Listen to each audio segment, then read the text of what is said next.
Kena kono motilole tikupatseni update yokhudzana ndi malemu Victoria Bobe kodi kesi yawo ija ili patino pakanali panopa chifukwa ndekuti mawiki angapo apita chionetsereni zigandanga zija kenako zizi zokhala bwanji kodi kumeneko.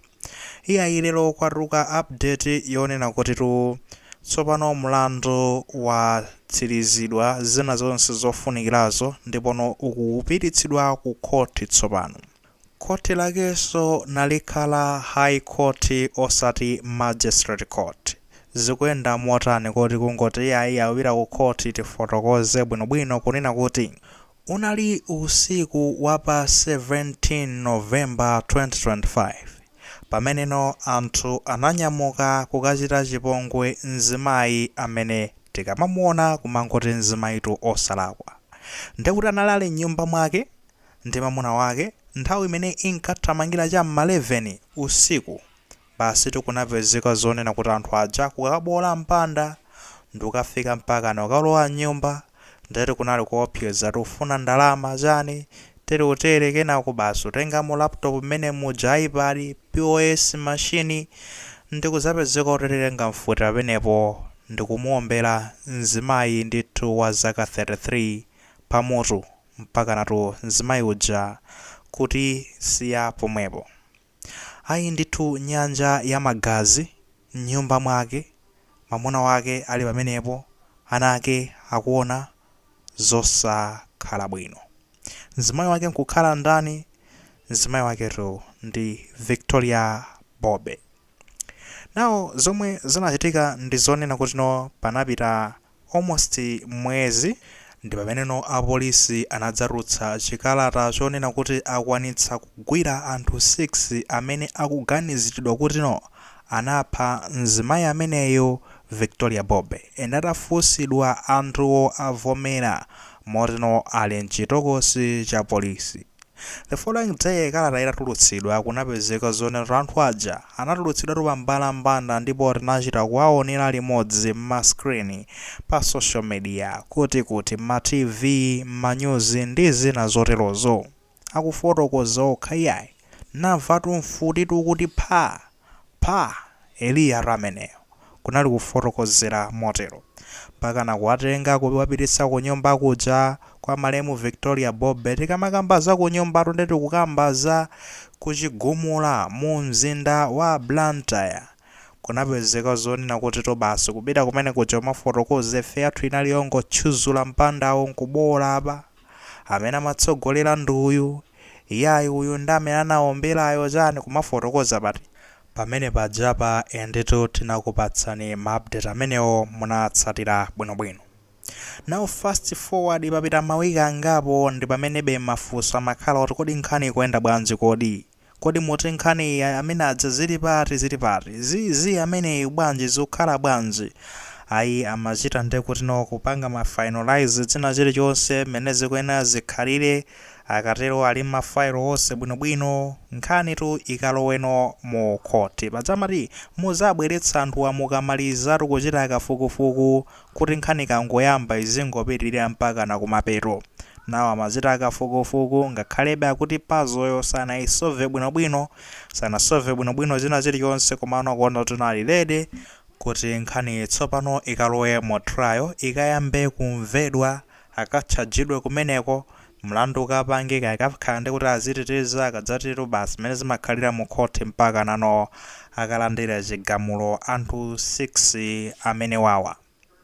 Nawo mwina akumana kuti ayi kodi motino ku khoti zikukhala bwanji. Malinga ndi mmene justice system m'makhoti mwathu imayendera kumbali za judiciary za chilungamo ndi zonena kuti milandu ngati imeneyi ngati ikamvedwa ku magistrate court ku khoti laling'ono kuja imathopiro mene kujako komano nkukangomalizitsa china chilichonse okhe mwike chilichonse m'malo mwake apa kena akamalizano tsopano zakumene kuja zimene akuyenera apange zeze ma preliminaries amati preliminaries eti zoyambirira ndithu yakalambula bwalo ndithu achani ankhani imeneyi kuti mwika china chilichonse lede bwinobwino chilede kena konoto kukupangani rifa tsopano kuti ipite ku High Court chifukwa chani musaiwale nkhani ndiyokhudzana nkunena kuti no munthu anaphedwa. Nkhani zokhudzana ndi kuphedwa kwa munthu zimenezo sizimamvedwa ku magistrate court, koma zimatengedwa ndi kukamvedwa notsopano ku high court, ku court lalikulu. Ndapa kuyitumiza notsopano ku high court kuja kuti no ikayambe nokumvedwa notsopano kumene kuja. Adzika atchadza tikuchechani mulandu wakuti mukuvomera mukukana pa court yayi tikukana defending chani kapena tikuvomera mukuvomera ndekuti no mukuyenera mukakhale zaka zotere kundende kapena mukafuna mukakhale moyo wanu wonse muli kundende malinga ndi mmene no judge akayigamulire kumene koko. Ndekuti ndi step eno yayikulu tsopano takuyikankhirano tsopano kwakuya kwenikweniko kuti no ikaloweno mu court tsopano mu trial kuti no nkhani ikamvedwe. Ayi tinganenezani zikatire ndekuti ndi saini yabwino chifukwa choti no tidzikamba zoti no system ya chilungamo ikuoneka kuti ikuyenda papa. Apolisi agwira ntchito tsopano tikaonena akumbali ku makhoti kodi akachita motani, komano tingatsimikizirane kunena kuti makhotiwa akuchitabe bwino. Zifoto tikuona mmene zikuyendera kuona ndekuti kuti achina zondi mvula kumaitha kwambiri kubwera awawa achina ndekuti nyakaunda amenewa kuitha kwambiri kuona kuti iyayi zikuyendatu bwino pamenepa. Bwanji zitamatere ndekuti bwezi zikumakoma chifukwa chani? Chinthu chimeneno chili chomaliza chimene akubanja la Victoria Bobe akusakasaka pakanali panopa ndi chilungamo. Kuona tsiso zonena kuti amene anapha m'bale wawo, amene anapha mkazi wawo, amene anapha mayi wawo, amene anapha mchemwali wawo, ndi zonena kuti amenewo ndekuti no akumana ndi lamulo nawonso amangidwa.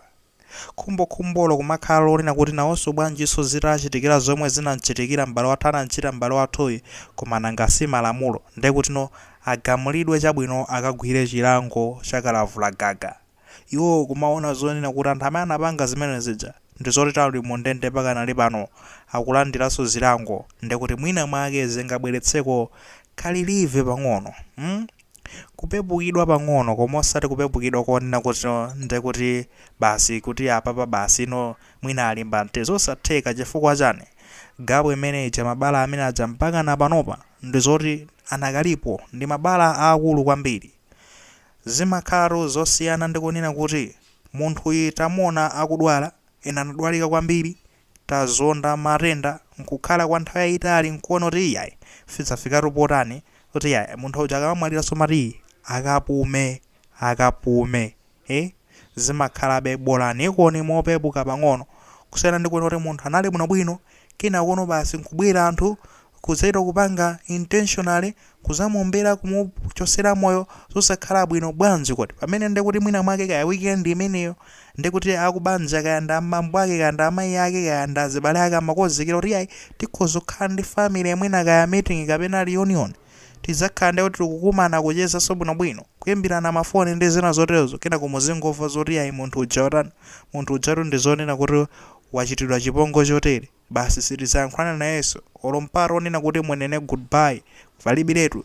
Zimakhala zija zopweteka osati masewera bala lake limakhala lalikulu kwambiri fakiti makhati kumapitirizabe kumanena kuti Mulungu apitirize kuchiritsa mitima yosweka. Mabala amenewo ndi Mulungu yekha amene angakwanitse mwina mwake kuapanga filo kunena kuti yayi ndikupatsani chiyembekezo kuona kuti mwina mmoyo winawo kwa amene amakhulupirira makamaka Khristu. At least tikuziwa Victoria Bobe anali mu Katolika ndi I think ma Catholics akatolika amakhulupirira in afterlife.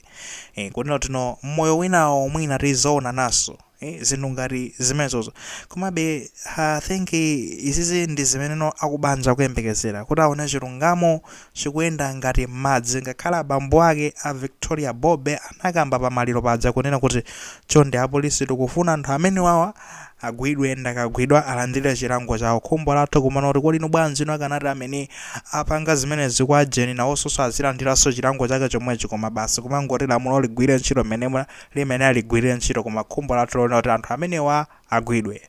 Nawo tikhala tikuyenda nalobe ma-update ndi mukuziwa kale ma-update ndeti kumakupasa tikhala tikuyenda nalonso ma-update amenewa zikamakalowa m'makhoti uko ndi mukuziwa kale m'makhoti moto tikuti tikumakhala ndati makutu athu apanga shapeni kwambiri kuti zitsatira zimene zikuyendera makhoti mutizakhaso tikupasani zimenezo. Ayi mzimu wa malemu Victoria Bobe ukause mu mtendere osatha akuti